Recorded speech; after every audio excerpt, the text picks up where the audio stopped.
Hello everyone, welcome back to Storytime with Belle. I hope you're all feeling a little bit better. Are you? Great. I'm glad to hear that. And if you're not feeling better, I am so sorry, but I promise you, you will soon. Today, I have a special guest joining us for Storytime. Everyone, you all know Chip. Although Mrs. Potts did insist that he help out by holding a little bit of tea. She said it'll keep me healthy and survive this terrible pandemic. So thank you, Mrs. Potts. And thank you, Chip. All right. Are you all ready for Chapter 2? Great. Chapter 2. The Groom. Prince Humperdinck was shaped like a barrel. His chest was a great barrel chest. His thighs mighty barrel thighs. He was not tall, but he weighed close to 250 pounds. Brick hard. Ugh. This man sounds a lot like Gaston. He would walk like a crab, side to side. And probably, if he wanted to be a ballet dancer, he would have been doomed to a miserable life of endless frustration. But he didn't want to be a ballet dancer. He wasn't into that much of a hurry to be a king either. Even war, which he excelled, took second place in his affections. Everything took second place in his affections. Hunting was his love.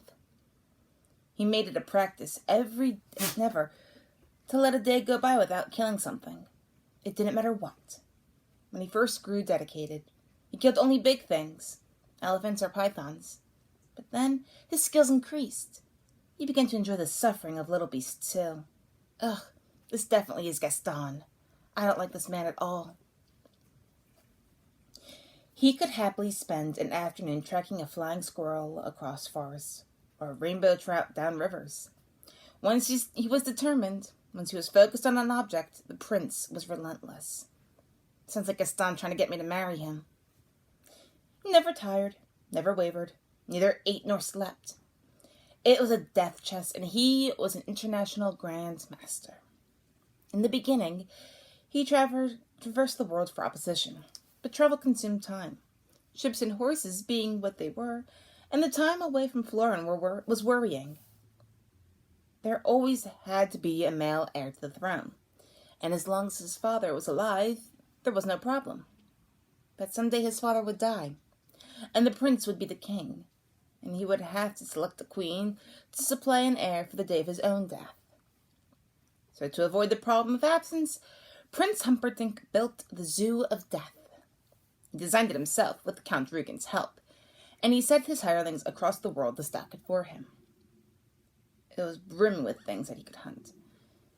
And it really wasn't like any other animal sanctuary anywhere. In the first place, there were never any visitors. Only the albino keeper, to make sure the beasts were properly fed and that there was never any sickness or weakness inside. The other thing about the zoo was that it was underground. The prince picked the spot himself, in the quietest, remotest corner of the castle grounds, and he decreed that there were to be 5 levels, all with the proper needs for his individual enemies. On the first level, he put enemies of speed, wild dogs, cheetahs, hummingbirds. Aww. On the second level belonged the enemies of strength, anacondas, rhinos, and crocodiles of over 20 feet.